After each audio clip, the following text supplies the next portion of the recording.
Hey guys, in this video, I'm going to show you how you can have your iPhone to read all the text aloud from a web page or another app on the iPhone 13 series. So basically, if you want, you can have it read all the text from all the way from the top down to the bottom of the screen.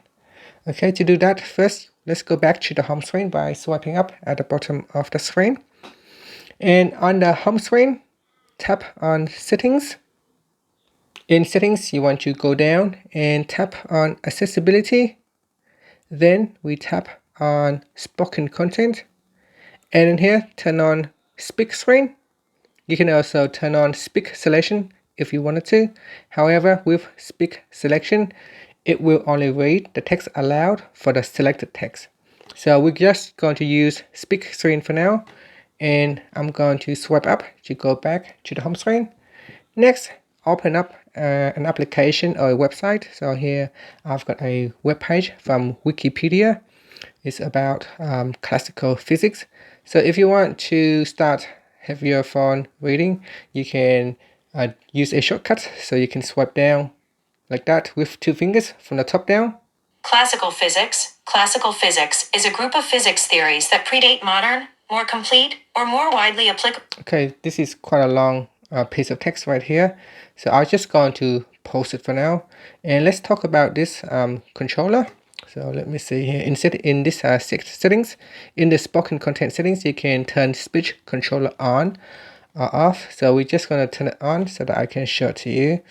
So here in this web page, you can tap on the speech controller. It will show up as Safari controller. And in here, there is a touch button. So you can touch on the text for it to read aloud. So it doesn't have to start from the beginning. So you can see as theories that predate modern. You can see as soon as I hold, it shows a box where it will start reading. Then the previous theories or new theories. Okay, so that is a single touch.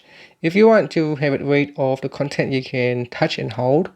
So tap on this touch to speak, and then touch and hold on that piece of text right here. As such, the definition of a classical theory depends on context. Classical physical concepts are often used when modern theories. So long press on the piece of text for it to read all the content from the selected part all the way down. Otherwise, if you press on the play button, theories that predate, it will try to read the text from the beginning of your web page or your application, such as your notes, all the way from the top all the way down to the bottom of the screen. And that's it. Thank you for watching this video. Please subscribe to my channel for more videos.